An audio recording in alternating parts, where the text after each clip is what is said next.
Oh, what a day! What a lovely day!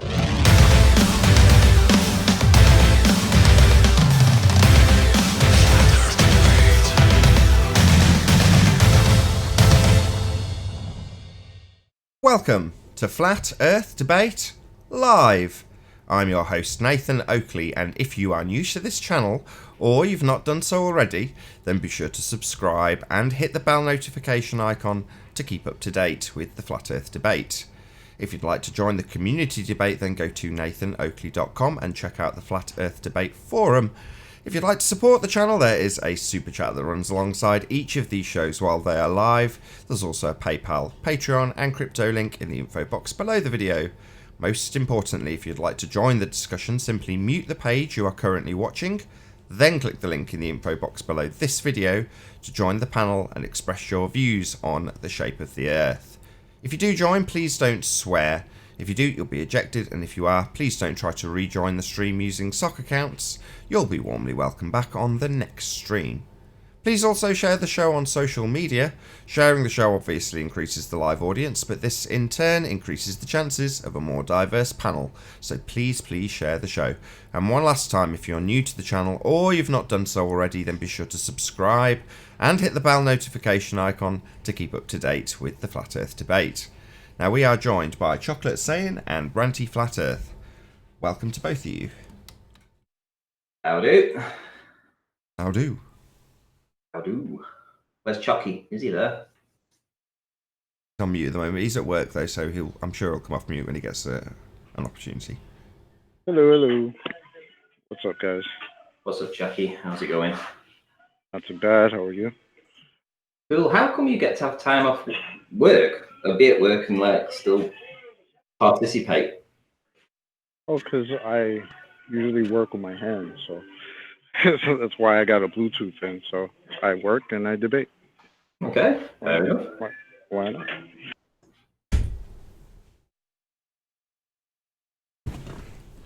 You do a bit of housekeeping?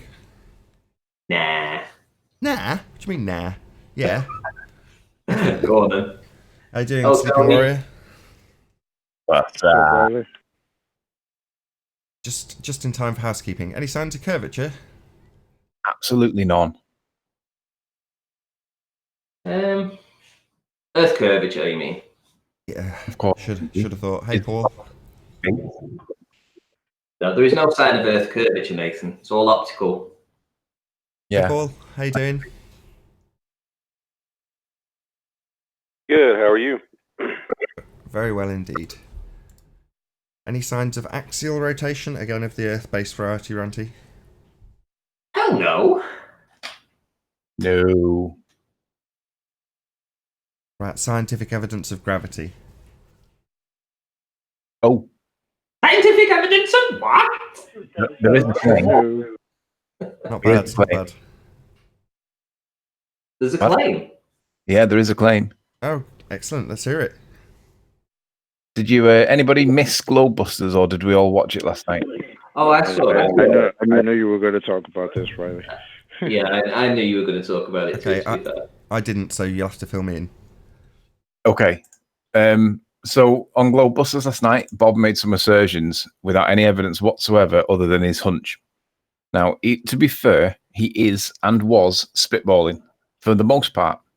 However, he dogmatically asserts for the other part where he's not spitballing that there is definitely a force here. There's definitely a force in play. Now, we're going to have to go through this because there's clearly disagreements with this is the beauty of why Flat Earth is not a cult. So for anybody that thinks that we are culty, then I'm sorry, but this is good evidence that proves that this is not culty, because this is a disagreement on topic.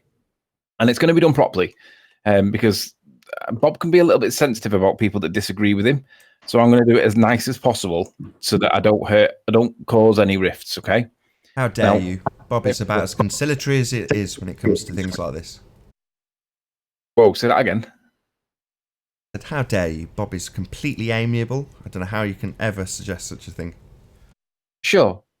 But I don't want to. What I'm trying to present to the audience here. Bear in mind, I'm going to talk to mainly our audience rather than the ballers. I'm going to do it like the nicest way possible so that it's not any kind of like friction. It's purely down to what's said and what he's asserting. So I need to do a mic sound check first. Just let me know that you can hear this, Nathan. So, hello. Yes, we heard that, Nate. We heard that, Tony. I Yeah. heard so. Hello. Hello. Oh, that was me. Arwin. Hey, Arwin. It's me, Arwin. I thought, why is Arwin on Globebusters? That was a bit strange. Let's try that again. Wow. Let's just try that again, Anthony. No, that was just my Jazzaconda voice. Of course, when we're doing a sound check, it would be Arwin. Best moment to talk. Right, so I'm gonna do a sound check. Just let me hint. His first word is so. So, Did you hear yes, that? yes. Yeah, Okay. I'm not doing it. So what I'm going to do, I'm going to play some of these clips, right? And I'm going to, I've got 3 main clips to play. This is the biggest chunk. I'll segregate this, or I'll split it up into bits so that we can chat about it. But listen to what he says. Now, I'm going to take ownership of this. He may or may not have aimed this at me. I don't think he did aim it at me, because if he did, he got the assertion wrong. But I'm going to act as though it's aimed at me, because I do push this view, because I want to see proof that there is a force claim. Riley, you're falling into the same trap that you once set. You're doing Adele. And you're doing a rumpus. Mm, I'm going to get some popcorn and go on mute. Yeah, Owen, would you do me a favour as well? Would you go and get some popcorn too? Yeah, it's just Not- save it till after the end, because otherwise, if you interrupt the recording, No, it's no, gonna I'll get not really interrupt. disjointed. It's just going to get really disjointed. It's one thing for us because we can react live, but the recording can't. So I'm going to start with I'm going to split this chunk up, because this is a few minutes. This one, so I'm going to try and skip through the bits that we don't need. But the gist of it is that he's demanding that there's a force. He spitballs about what's causing it. That bit's fine, but it's the demanding of the force bit that I want to focus on. sorry, Let's go. I'm just really Go on. confused. I'm sorry to interrupt before you've even started, but this started off with you saying, was this an answer to axial rotation or gravity? Gravity. Oh, so okay. Any scientific evidence of gravity? This is what we've got. Great. Sorry, Anthony. Go ahead. This is a claim for gravity. Okay. There's something that I want to talk about here a little bit, because there are certain people in this community, and many of you know who he is. I'm not going to mention his name, but he seems to think that the only thing, and a lot of people think this, and I just want to kind of chime in on my 2 cents about this, about gravity forces and stuff like that. But this particular person seems to think that the only thing that matters is density and buoyancy. All right. Well, that's great. And I'm certainly not going to say that density and buoyancy are not a factor, because they absolutely are, when we're talking about what we're perceiving as gravity.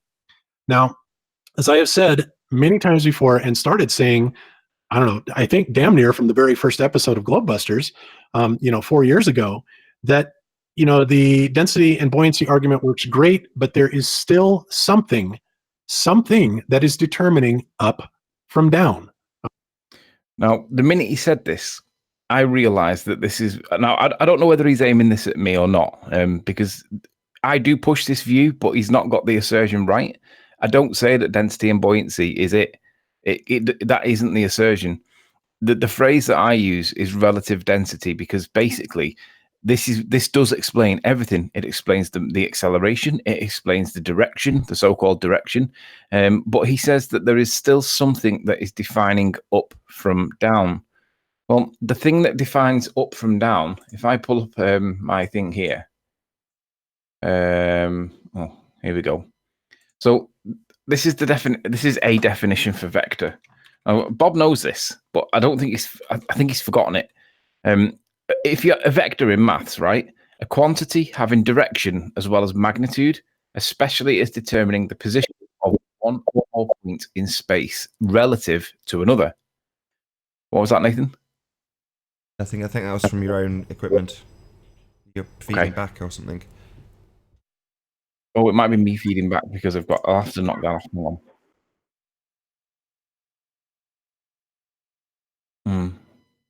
I'll have to keep turning that back on when I play it. Anyway, so the point is, he's got this this definition for vector. He seems to be forgetting this, right? Look, the key phrase is, it's a quantity having direction as well as magnitude, especially as determined. This is the bit, especially as determining the position of one point in space relative to another. Now, the thing is, we're all familiar with the density tower, right? So I'll just flick this on, hopefully quickly. Where is it? Density layer. Shut my door. Hang on. Shut up. So, if we consider the definition for vector, or a definition for vector, let's see if I can get this on screen at the same time. We have, oh, I thought I was going so lovely. Right, there we go. So all of these layers can be given numerical values, right? And they're all relative to each other. They don't mix, they're immiscible. But because they don't mix, they've got to take up a position that's not the same position as somewhere else. And the thing that orders it is the density itself. Now, it doesn't matter what they're called. It doesn't matter whether they're numbers, letters, types. It doesn't matter. They can be called horse hooves. Who cares? But they're all relative to each other. Now, the bit that Bob seems to be forgetting is the vector is determined by the position of one liquid in space relative to another. So you have, in this instance, you have the water and you have the dish soap. And relative to each other, a vector is created by virtue of the two things like next to each other. The vector is created by these two things. So what about the acceleration? Well, do you remember when we did, do you remember when Nick from Phuket Word did his, where's the gravity gone? Let's go to it, because this is a really good video. Show me the gravity. I think, no, where's the gravity gone? Where did gravity go? Hopefully I'll find this really quick. Where did gravity go? It's in my history because I watched it earlier on. It's fabulous.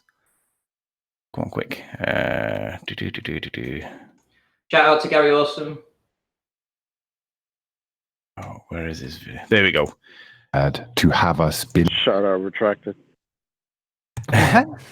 Why? So in this video, Oh, wait, I know why. he's got two mediums that look the same, but they're not the same. And one of them is just tap water, and the other one's been altered with salt water. And what he does is he shows that when you put the egg in one of them, the egg sinks. But when you put the egg in the other one, it floats.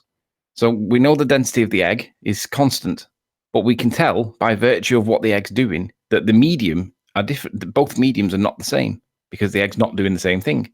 So we know relative to each medium that the egg is either sinking because it's more dense or floating because it's less dense. But what he then does, which is a stroke of genius, and this is the bit that really Bob needs to play with himself, because that sounded terrible. Bob needs to redo this himself, because this basically changes everything for him. It should do anyway. What he does is he adds a little bit of the more dense water to the less dense solution, changes the density of the medium, and then displaces the egg. That's the key point. It displaces the egg. Nothing else was changed. Now, we know that in scientific method, that the independent variable is the thing that you change in your test that's going to denote what is the cause and the effect. It's going to be the cause. So if we're to accept that the cause in a scientific experiment is the independent variable and the thing that you manipulate, he's just literally created a movement without having a force. Now, Bob has on screen in his video, whilst he's talking, he has the definition of force. Now, that egg, he's caused that egg to change its position by changing the medium that's around it. That vector, that creates the vector, and that creates displacement. And that is perfectly in line with what it says for the definition for vector, because it's determining the position of one point in space relative to another. So the egg would be one point, and then relative to the other, it's the other. And the cause was changing the medium. We've done that ourselves. So if we accept the independent variable as the cause, then the cause was changing the medium by adding a little bit of more dense or less dense water to it. However, when Bob's talking, let's go back to this. When he gets to a certain point, he has on screen. Well, he actually has on screen the definition of force, and what the bit he concentrates on is a force can cause an object with mass to change its velocity. And he literally says the words, if you've got an acceleration, you've got a force. You can't get around it. It's always going to be the case. And that's literally what he says. But he ignores the word interaction. He misses it. maybe probably accidentally, maybe skims over it, but it requires an interaction. So if you go for another definition of force, it's just to see whether or not there's consistency. There's another just type in force definition: strength or energy as an attribute. Hold on, it's a formological fallacy, isn't it? Go on. Well, if he says if there's acceleration, then there must be a force. That's true. But does that mean that gravity must be acceleration caused because it is apparently there? That sounds like a formological fallacy, right? It's not true, because we got the egg to displace or change its position or accelerate, and we didn't apply a force. But the key is look at the word in it. The word he misses is the word interaction. And then if you go for a secondary definition, is just to see that we're not cherry picking or being unfair. Another definition states that it has to be a physical action or movement. So the problem we have is strength or energy as an attribute of physical action. So there's got to be a physical action, but then it does say or movement. So that's where it gets a little bit weird, because that allows F equals ma to come into it. But you can look up all the definitions of force that you want, and it's a bit like looking up definitions for gravity. They all kind of say around about the same kind of thing, and it gets a little bit confusing. But the point is, if there's a force, I'm going to assert that there has to be some element of physical action, because what's creating the force? Now, that's what Bob argues about, is spitballing for whether it's electrostatic or whatever. And I'm not really bothered about whether or not it doesn't matter what he's spitballing. The point is there a force there in the first place? Forget about what causes it. Is there a force? I'm going to say there's no force, and we don't need a force because we can demonstrate it without applying any force. So what would be interesting here is if Bob got this same test and he got a jug and he got the egg into the point where it's neutrally buoyant in the middle. And then if he took 50 meters out, oh, by the way, I don't think that sound played through then, did it? Oh, no, I didn't play sound. It's okay. If he took 50 milliliters of this jug, the medium that's in the jug, take 50 mils out of it, and then replace that same 50 mils with salt-saturated solution of the same volume. So salt-saturated 50 mils, put it back in. What should happen firstly, he's going to disprove gravity as a thing, right? Because what will happen is the density of the salt solution will drop to the bottom, and it'll force the egg to rise up, because that'll add to the vector. That'll create movements, right? But if we know the salt solution is most dense, and it should pool at the bottom, according to what we're told, but that would add to the weight of the mass of the Earth below it, and it should attract the egg towards it. But we know it's going to push it away. So on the one hand, he's going to literally add the mass here, should pull the egg down, but we know it'll displace the egg, and the egg will rise. So that'll prove that gravity doesn't exist. That's the first point. But the second point for Bob to consider is, if he does put the salt solution in and it pools at the bottom, then he's just altered the density of the medium by removing 50 mil and then putting it back in again, the same water but saturated. So he's got to explain, why is there a displacement when there's no force? Because we can explain with vector, because we know the vector, two mediums relative to each other. He's got to explain how there's a movement if there's no force, because there is no force. But he'll say, well, it's moving. There's the fact that you've got an accelerating mass, F equals ma, right? No, because we manipulate the cause was changing the medium. The cause was not adding a force. So it gets semantic with the definition of words, the meaning of words. But I want to go back to these last two bits here, because I didn't really play all of that. But listen to what he says.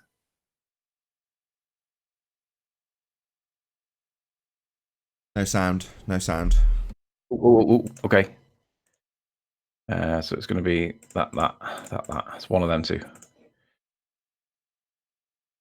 While he's doing that, hey Nathan, I don't know if you're aware of it. I sent you a message, but the link in the description is the Discord server, not the Hangout.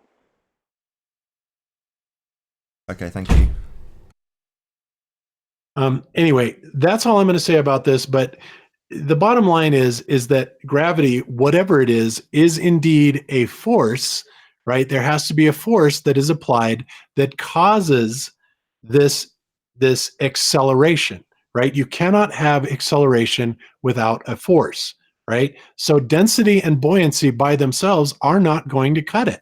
It just, there has to be something there that sets that initial bias potential for up. I hope people understand. For the love of God, you just caused a load of feedback. Could you not just stay on mute while it played? It just, there has to be something there that sets that initial bias potential for up from down. And I hope people understand that. But those who go on and say, well, we don't need gravity because everything works fine with buoyancy and density. I'm sorry, it does not, because you cannot explain the acceleration that is taking place when you drop things from a very high place. Any comments on this, guys? So he's talking about the acceleration at very high points, right? Well, in a very high tower, if you're going to drop an egg, if you do it it doesn't matter. Your egg has got a density that is greater than the medium in which it sits. That displacement we can replicate without dropping an egg. Now, he talks about when he walks up to the top of a tower, and then some people argue that that's to do with him putting the energy into it, and he rejects that. Okay, but the fact is, when we get this egg in this neutral buoyant position, then we can make that egg displace just by changing the medium it's in. No force required. Now, if you're going to argue that F equals ma, therefore you've got an accelerating mass, therefore you must have a force, again, this goes back to scientific method, because we do know that the presumed cause is the thing that we manipulate in the experiment, and we've manipulated the density around the egg. We did not add a force. Now, if you're going to claim that there was a force added because you've got an accelerating mass, I'm going to say, well, that's in addition to the density that we've just changed. So let's see the evidence for the force. And then you have to go back to the definition of force. And then basically he'll argue movement and I'll say physical action. But the reality is there isn't really a force there, is there? I don't think anybody would argue that there really is a force unless you're pro-gravity. Now, at the end of the day, the bottom line comes back to this last point that he says here. I'll play this bit and then we're done. Somebody made the comment in the chat that if you lift something up and drop it, you're the force. No, I disagree with that. You are not the force. The force is what's causing the acceleration once you do let go of that object. Sure, I can take something up to the top of a building, and that's me all the way taking it up there and letting it go. But something else is acting upon it for it to accelerate beyond the zero velocity when it leaves my hand to when it hits the ground. Now, the only other... Now, this is where I can wrap this up now, because, again, if we go back to this picture, where's it gone? There. Because the egg's in neutral buoyancy, right? It sits in the middle. He said that if you take it up to the top of a building, right? Well, let's do it the opposite way to make the point. If we pull this egg out of its state of equilibrium, its rest, its comfortable position, we know the egg is going to go back to its point of comfort. It's equalized. It's going to go back to equilibrium.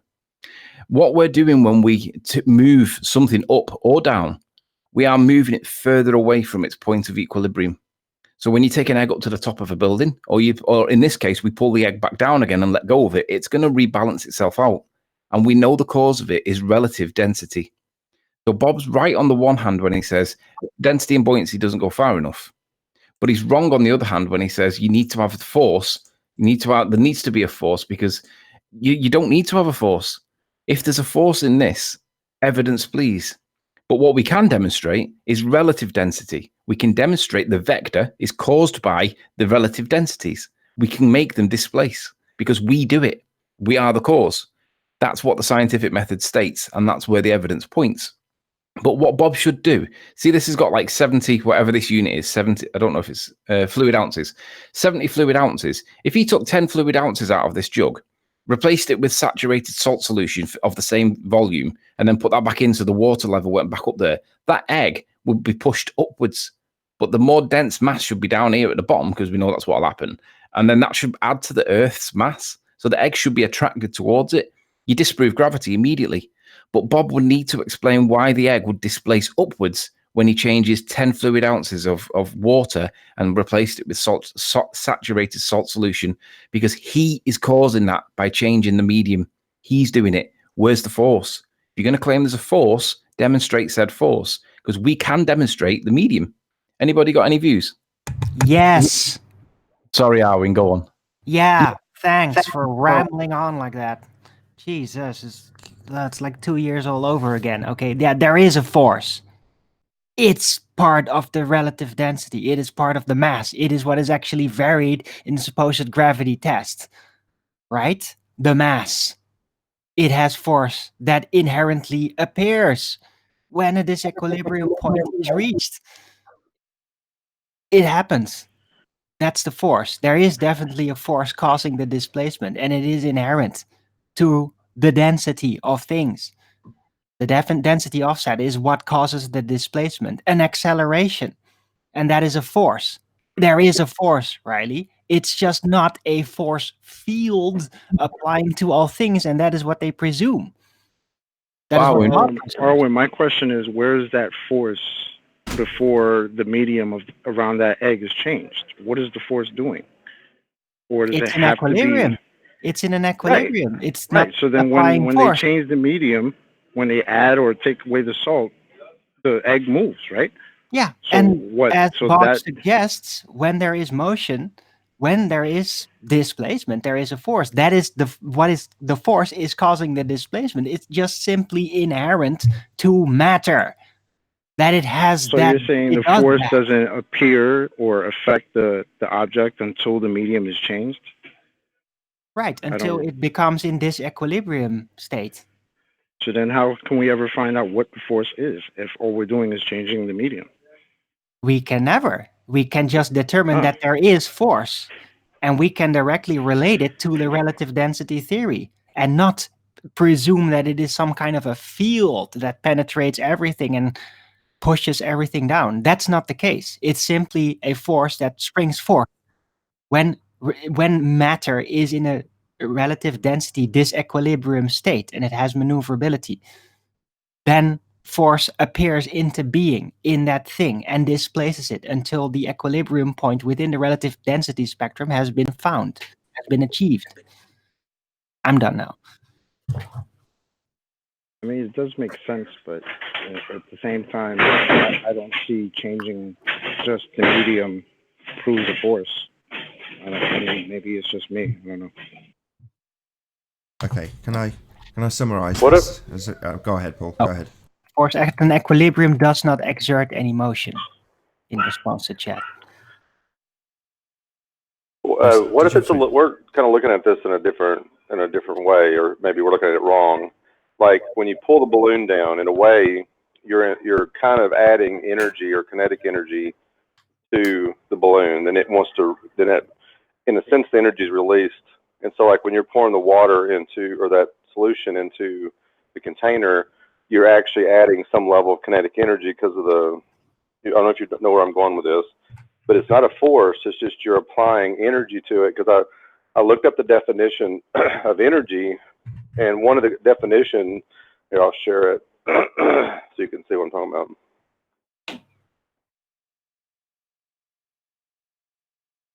I could be way off base. I'm just trying to think. Mind warped. Just trying to think outside the box here. Are you? Do you see my screen now? Yeah, we got you up. Hey, Anon, how you doing? Okay.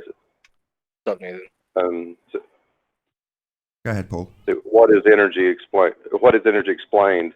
You know, obviously one of the explanation for energy is motion or kinetic energy.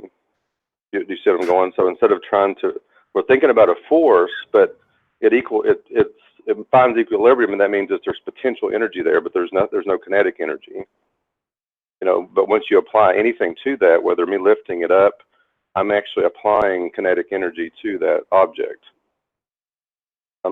I'm just trying. I'm throwing out ideas. You guys can help me. No, you're right, Paul. Is anybody going to? Before I summarise it, I just want anybody else to chuck their 2 pennyworth in. But you're right. Anybody? Right. Up and down are not objective directions. They are relative. What are they relative to? Well, shock horror, the medium.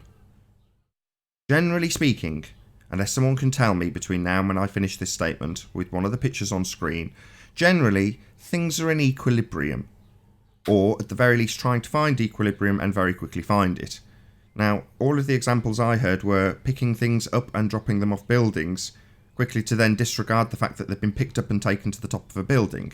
So Anthony's example I can better. Sorry, Anthony. There's a lake with buildings in it in Wales. It's literally an old town that they've flooded. It's now a massive, great big lake. So there's buildings in there.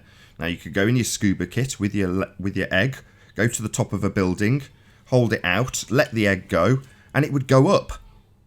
Well, you've climbed to the top of a building, let an egg go, and it's gone up. Well, why? Well, because it's not an objective direction. It's relative to the medium. So that's the first point. The second point is, Paul's just summarised it really. Yeah, you're putting energy in.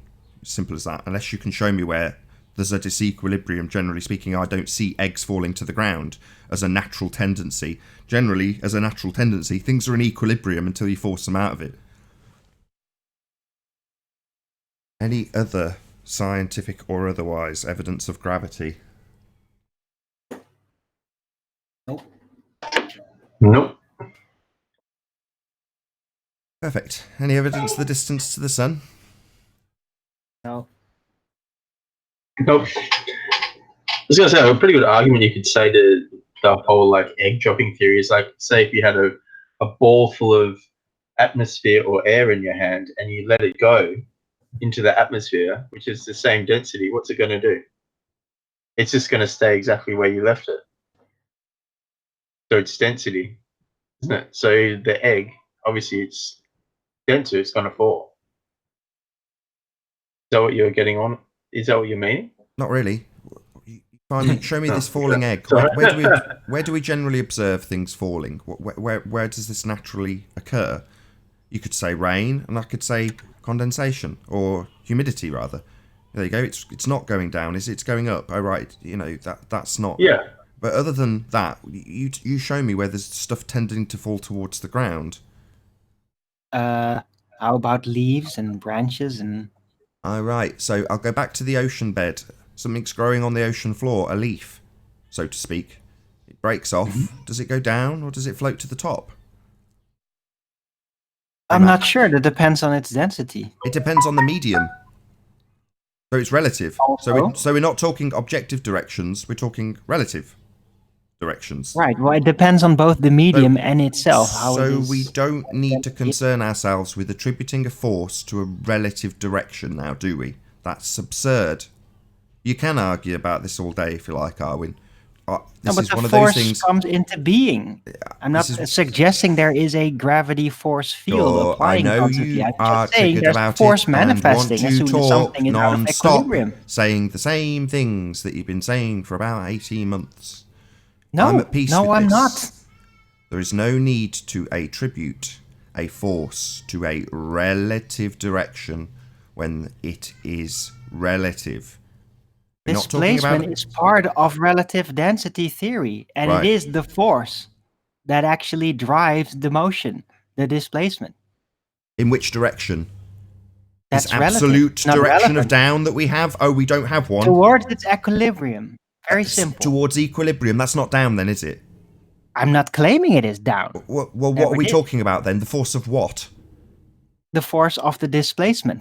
Well, that's a force of displacement. In motion. It can be when it's not in its equilibrium point.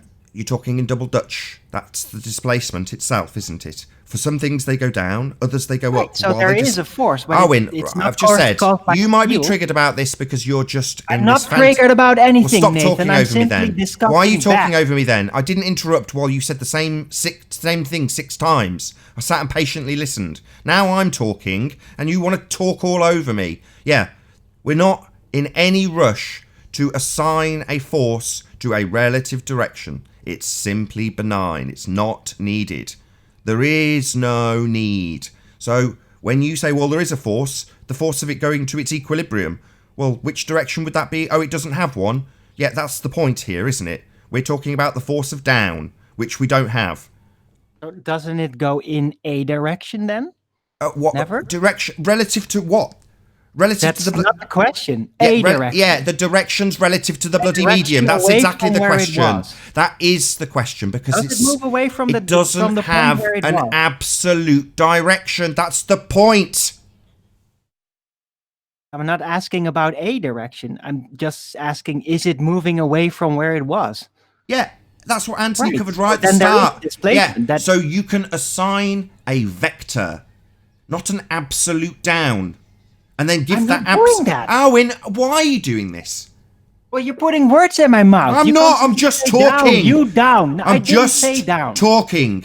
You don't like it. That's the problem here. I don't like having words put in my mouth. I'm not. That's correct. I never said down, Nathan. I don't care what you said. Then don't tell me that I used that. You have because I don't- decided to usurp this argument like it's against you, right? There was a whole presentation that you couldn't shut your mouth through. Now you think this is about you. You're not the centre of the universe, Arwin. This wasn't about you in the slightest, was it? You've made it about you.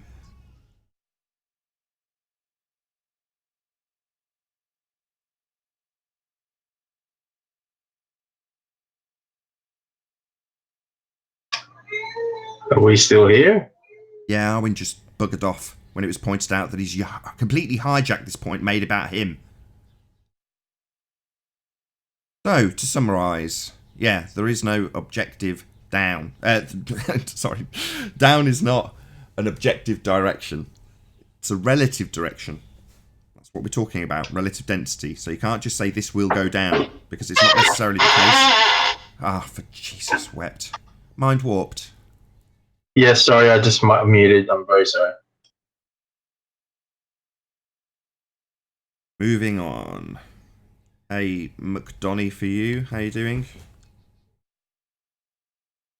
Hear us? You're on mute, my friend. Hello, hello. Good to have you. Hello. Any evidence of a self-perpetuating molten iron core at the centre of a presupposed spherical Earth? No. Nope.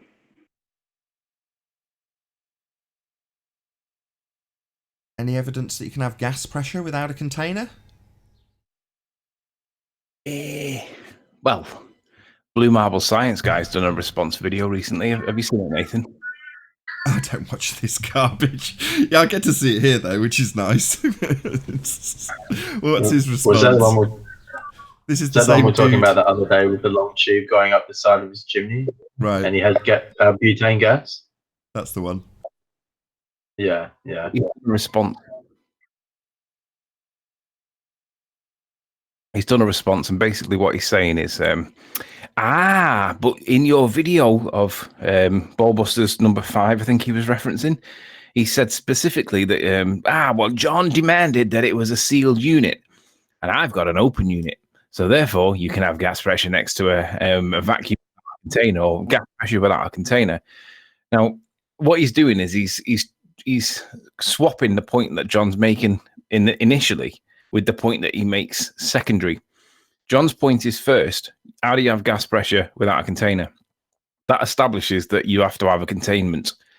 Their argument is gravity causes the containment. Okay.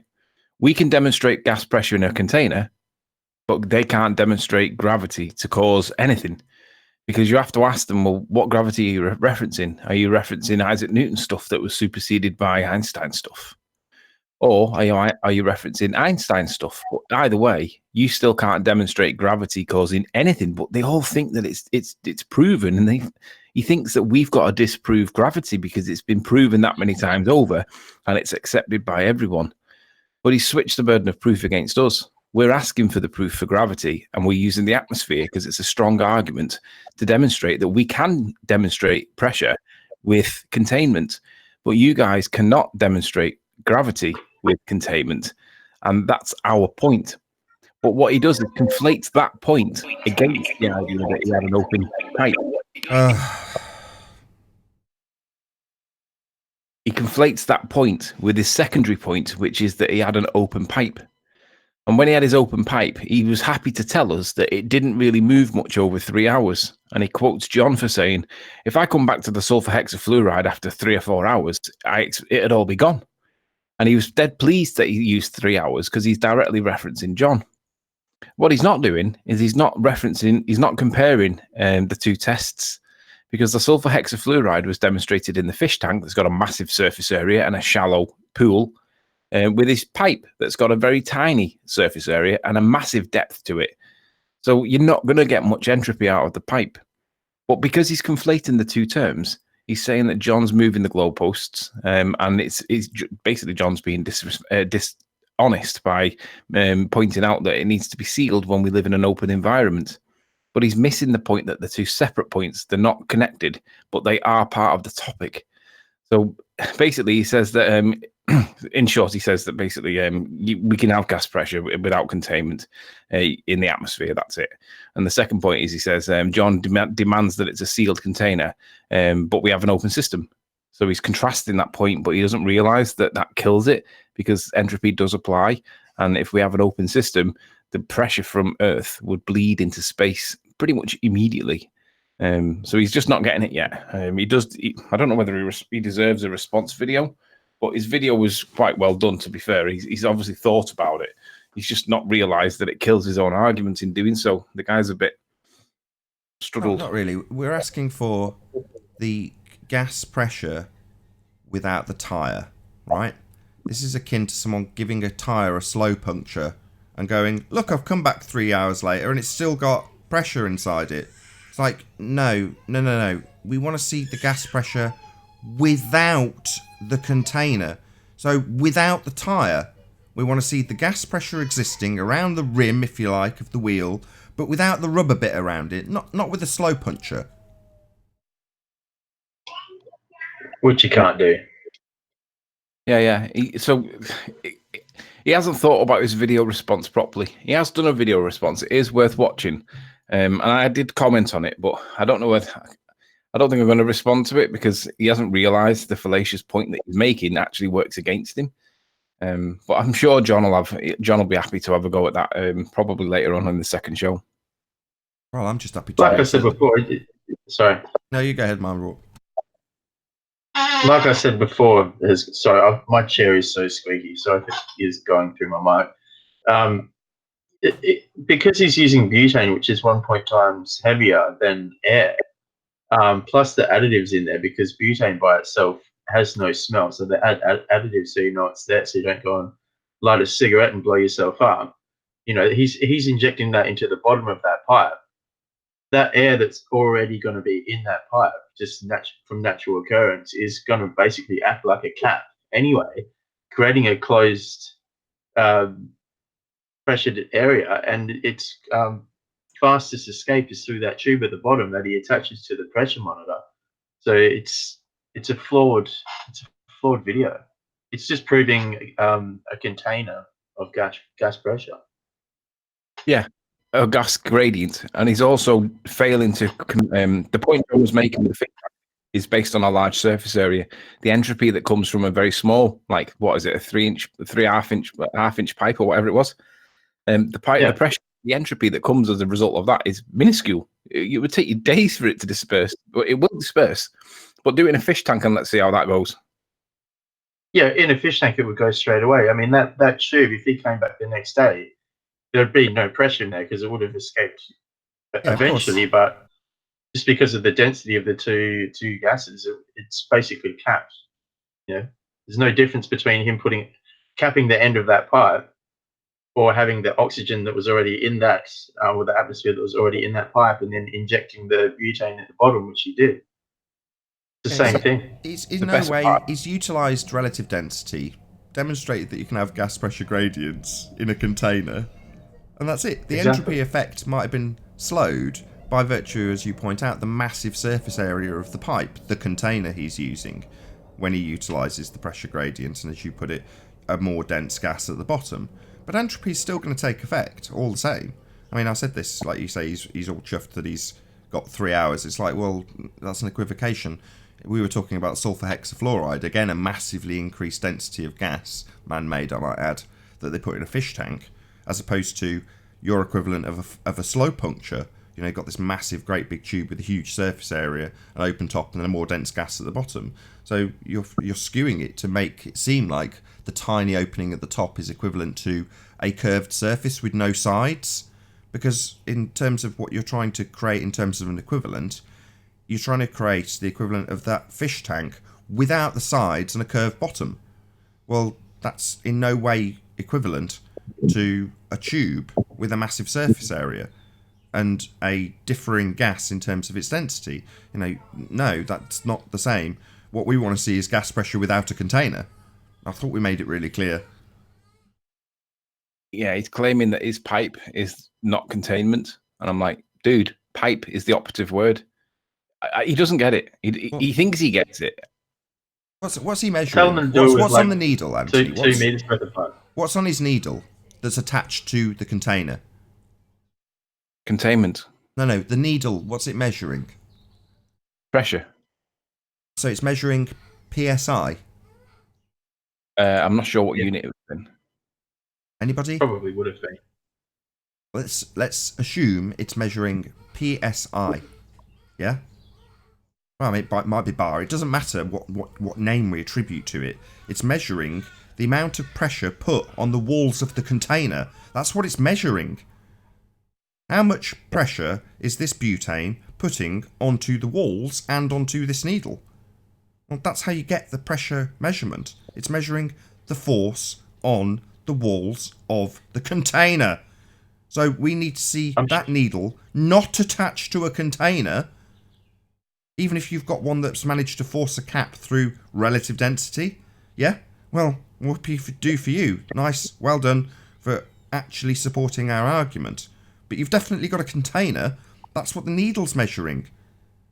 The pounds per square inch. Bloggers would agree that it was a flawed experiment. You'd have to be dumb to not realise it. Yeah. The needle's measuring the pounds per square inch of the walls of the container. Per square inch of what? The container. The thing is, Nathan, we can forgive this guy because he's quite new for being a little bit green, dumb, stupid, whatever. I think the bigger point is Bob, the science guy, or Bob, the fallacy guy. His response video was the most dishonest response video I've ever seen. And he pushes it in that smarmy, patronizing way that I love it when Nathan does it the same way. He's mastered that. And that's what that Nathan, you should look on Bob the Science Guy as your mentor in terms of presenting, because that smarminess is the way to do it. It's really patronizing, condescending, and horrible. However, his points that he makes are literally contradictory, opposite, wrong, false. And he has to make this sound as though there's an argument there. And I was watching, I spent time responding to it, and I saw Dawn Treader in my chat. And Dawn Treader demonstrated that he was influenced by what Bob the fallacy guy said. Now, the problem is Bob the fallacy guy is talking and influencing people to make them think that you can have somehow a gas pressure next to a vacuum without containment, because he's lying about what's being said. Now, Dawn didn't notice that it was an intentional deception, a lie, a false fact. But if I did that, I would be hung, drawn, and quartered. So why is no one calling this out on the ball side? Because they're all cheats and dishonest. Yeah, I'd just like to add on to what you just said, Tony. Like this guy, even though he's green and he's probably new to the whole thing, he should be applauded for actually going out and doing stuff like that. And I think we should highlight the fact that it's great that people go out and do these observations and do these things, and it's good. It's a good thing. So we should support it. And then sit here and do what we do and debate it and pick up the flaws, so then people can actually move on and try and different observations and then try and work things out. But yeah, the guy in all honesty, he tried his best, but it was flawed, obviously, but he should still be at least told good try. I agree. There's two ways of looking at it. One is to say, well, yeah, you've managed to get your name mentioned, and we've talked about Blue Marble Science. Whether or not this shout out will get retracted, I don't know. But ultimately speaking, we're still ripping apart his assertions as being completely fallacious. So would you take that as a compliment if it was your work that we were featuring and we were saying how stupid you were?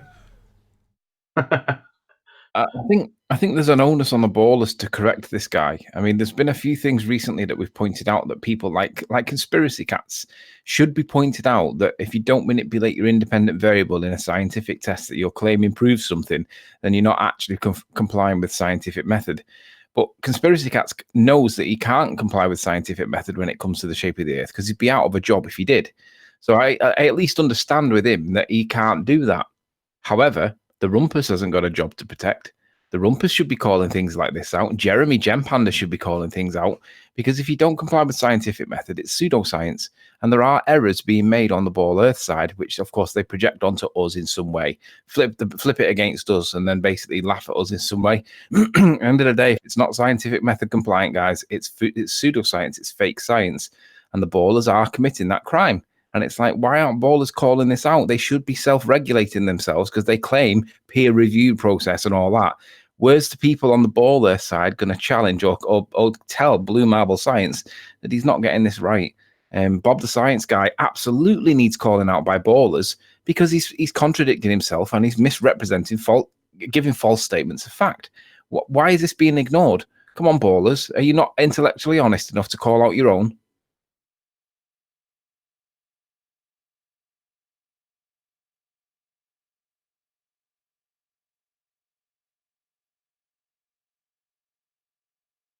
Have I been kicked? No, I was just seeing if anybody reacted. Where's Alan gone? I think he dropped because I told him off because he got triggered when I pointed out there was no objective up and down. I had to answer the something happened in the background of the phone, but that was one of the points I wanted to address. I'll just mention it really quick while he's not here. Bob thinks that there's a relative up and down as well. Now, Nora also thinks that. Mark Doxey thinks that, and Arwin obviously still thinks that. Up and down are not the units in play here. When we're doing the eggs going up and down, the density and the buoyancy, it's not up and down. The units that we're talking about is dense over less dense, but we describe them as up and down in the same way that we say hot and cold. But it doesn't mean that hot and cold is like the valid units that we're using. Technically, it's hotter and colder, referencing the temperature in the same way that up and down is referencing the density or the less dense. So, yeah, I agree. There is no up and down. It's just a state relative to whatever your mediums are at the time. Einstein got this bit right. Relativity is relative to everything that you're talking about in the context of what you're talking about. And we can demonstrate it. So the idea that there's that there's an up and down, no. Good job. It's a good job John's not here. Hey, Physics Warrior. Hey, Nathan. When I hear somebody say relative, I think of a third person. You think of a what? A third person. I think of like a descendant relative, object. Yeah. Kin. Yes. Yeah. So you're equivocating. It's unfortunate. Relativity is. Relative. Go ahead.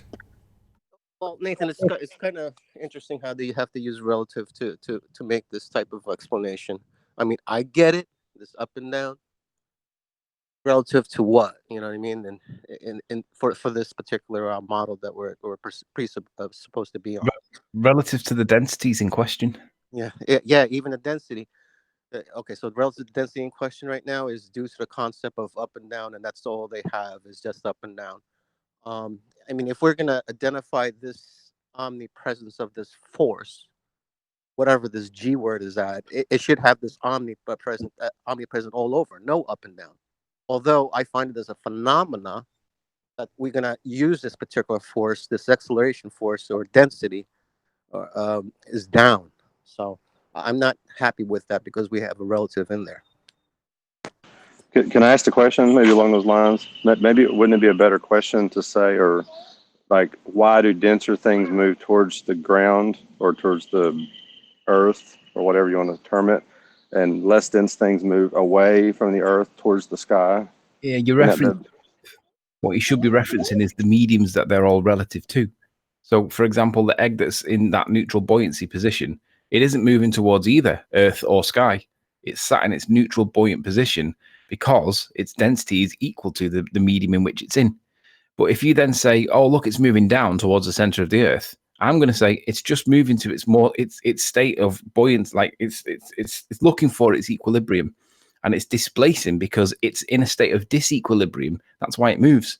Now, if you're going to claim that there's a force doing it, I'm going to say, but we know it's density related. Where's the additional force? Oh, well, it's accelerated mass.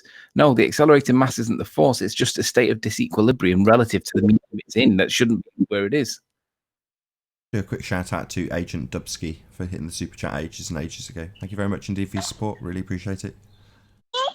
Yeah, I get what you're saying, Anthony. I do get it. It's just, I guess, and I'm not even saying more moving towards the center of the earth. I'm not even. But that phrase wasn't even in what I was describing. I got your question.